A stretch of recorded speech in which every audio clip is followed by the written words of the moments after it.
آپ بائبل میں موجود 10 احکام سے واقف ہوں گے اور ہم سبھی انہیں اچھی مشورت کے طور پر دیکھتے ہیں۔ قتل نہ کرنا، چوری نہ کرنا، اپنے والدین کی عزت کرنا اور اسی طرح اور یہ صرف پہلے 10 ہیں۔ دراصل یہ کل 613 احکام ہیں جو بنی اسرائیل کو دیے گئے اور بائبل کی پہلی 5 کتابوں میں موجود ہیں، جنہیں عبرانی میں توریت کہا جاتا ہے۔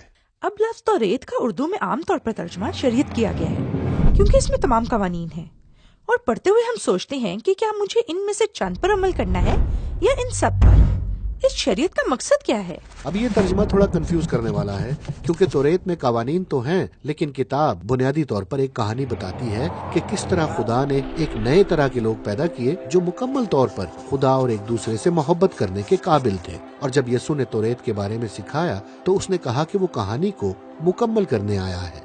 بتائیں کہ کہانی میں کیا ہوا اور وہ کیسے مکمل ہوئی؟ کہانی شروع ہوتی ہے کہ خدا نے بنی نوع انسان کو تخلیق کیا جس نے بغاوت کی، اور خدا نے ابراہیم کو چنا کہ تمام قوموں کو اس کے خاندان کے ذریعے برکت دے جو مصر کی غلامی میں چلے جاتے ہیں، لہٰذا خدا انہیں رہائی دلواتا ہے۔ پھر کوہ سینا پر خدا بنی اسرائیل سے ایک عہد باندھتا ہے، ایک معاہدے کی طرح، اور تمام قوانین جو موسیٰ بنی اسرائیل کو دیتا ہے اس معاہدے کی شرائط ہیں۔ یہ ایک آئین ہے، اس میں سے کچھ قوانین، رسومات اور رواج ہیں جو بنی اسرائیل کو باقی قوموں سے جدا کرتے ہیں، اور باقی معاشرتی انصاف اور اخلاقیات پر مبنی ہے، اور ان کی پیروی کر کے بنی اسرائیل باقی قوموں پر ظاہر کرتے ہیں کہ خدا کیسا ہے۔ تو کیا باقی توریت ان تمام چیزوں اور کاموں کی فہرست ہے جو موسیٰ نے بنی اسرائیل کو دی؟ نہیں، باقی توریت میں کہانی جاری رہتی ہے، اور 613 احکام اصل آئین کا اقتباس ہیں، اور انہیں بھی تقسیم کر کے کہانی میں حکمت عملی کے تحت مختلف مقامات پر رکھا گیا ہے۔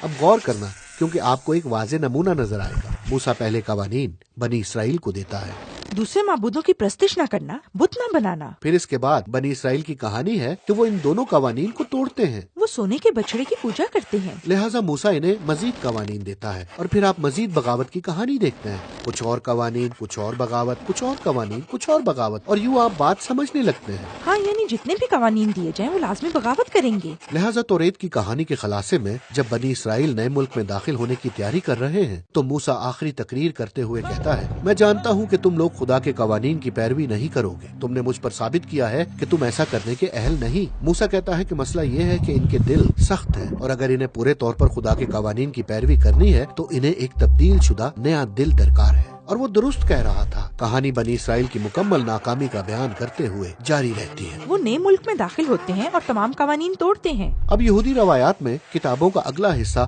انبیاء کی 15 کتابیں ہیں، وہ اسی کہانی پر روشنی ڈالتی ہیں۔ مثال کے طور پر حزقیل کہتا ہے کہ اگر اسرائیل کو شریعت کی پاسداری کرنا ہے تو خدا کے روح کو ان کے سخت دلوں کو نرم دل میں بدلنا ہوگا، اور یرمیہ کہتا ہے کہ اس وقت خدا کے احکام کی فرما برداری کرنا ہمیں فرض نہیں لگے گا، بلکہ یہ احکام ہمارے دلوں پر لکھے ہوں گے۔ اور یسایہ ایک آنے والے رہنما کا وعدہ کرتا ہے، یعنی اسرائیل کا مسیحا جو لوگوں کی شریعت پر عمل کرنے میں رہنمائی کرے گا۔ اب یہودی روایات میں ان تمام کتابوں کو صحائف انبیاء کہا جاتا ہے، حتیٰ کہ تاریخی کتابوں کو بھی، کیونکہ یہ بھی اس کہانی کو جاری رکھتی ہیں، لیکن انبیاء کی نظر سے۔ ٹھیک ہے، تو ہمارے پاس شریعت اور صحائف انبیاء ہیں، وہ ایک کہانی کا سلسلہ بیان کرتے ہیں جس میں خدا تمام دنیا کو اپنے لوگوں بنی اسرائیل کے ذریعے برکت دینا چاہتا ہے اور انہیں ایک نئے دل کی ضرورت ہے۔ ہاں، اور یسوع اپنے آپ کو اسی کہانی کو جاری رکھنے والے کی طرح دیکھتا ہے۔ وہ شریعت اور صحائف انبیاء کے ساتھ متفق ہے جب وہ سکھاتا ہے کہ انسانی دل سے انسانی فطرت کے بدترین حصے نکلتے ہیں، یوں جیسے ہمارے دلوں کی خودکار ترتیب خدا کی شریعت کے خلاف ہے۔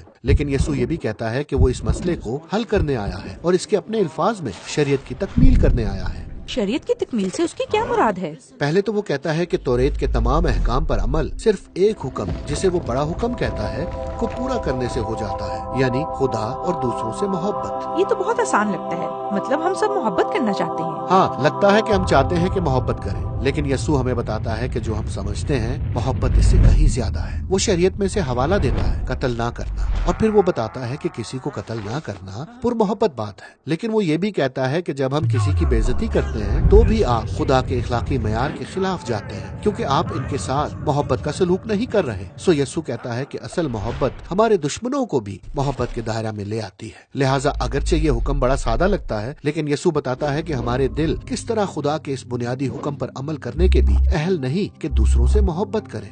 یہ تو بڑا مایوس کن ہے۔ لیکن جہاں بنی اسرائیل ناکام ہوئے وہاں یسوع اس کہانی کی تکمیل کرتا ہے۔ بنی اسرائیل کے مسیحا کے طور پر اس نے مکمل طور پر خدا اور دوسروں سے محبت کی اور سب پر ظاہر کیا کہ حقیقت میں خدا کیسا ہے۔ اس نے محبت اور شفقت کے کاموں کے ذریعے یہ ظاہر کیا، یہاں تک کہ موت میں بھی اپنے دشمنوں سے محبت رکھی، اور اپنے جی اٹھنے کے بعد اس نے اپنے پیروکاروں کو بتایا کہ وہ خدا کے روح کو بھیجے گا کہ ان کے دلوں کو بدلے، تاکہ وہ شریعت کے مقصد کو پورا کر سکے، یعنی خدا اور اپنے پڑوسی سے محبت کرے۔ لہٰذا اس طرح شریعت اور صحائف انبیاء کی کہانی تکمیل ہوئی۔ یہاں پولس رسول کے الفاظ میں جو محبت کرتا ہے وہ شریعت پر عمل کرتا ہے۔